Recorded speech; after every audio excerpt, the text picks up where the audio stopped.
Yeah, g'day guys. This is a video on how to repair your water leak coming through your door on a Holden or a Pontiac, Chevrolet. See, there's a bit more of a gap there than I have around here.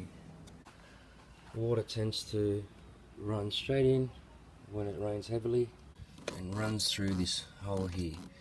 So it was coming down right here, straight down and filling up.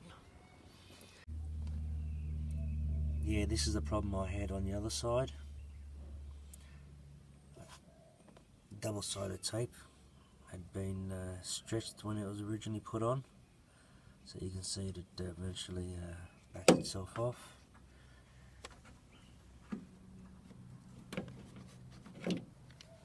That would make sure that would let water run straight down through that gap, straight down here like that. Now you can see the difference between what that looked.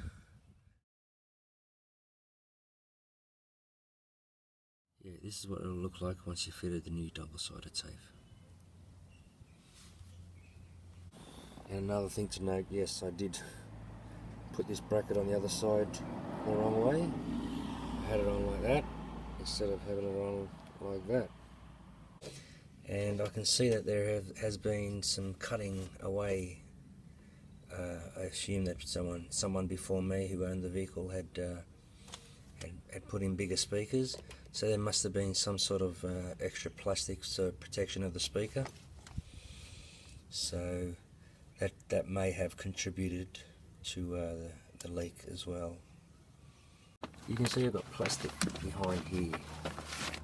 So what I did is, you can see this black stuff, I've run all the way again just to give it extra sealant all the way around that spot here.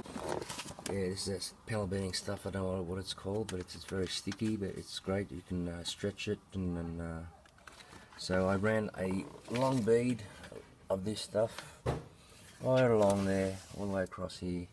So that would give it extra protection from water building up possibly behind here. Okay.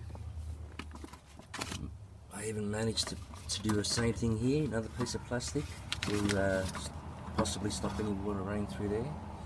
And especially here, all the way to here, to cover at least some of the speaker, if there's any water splashing on the speaker. Thank you. Hope this helps.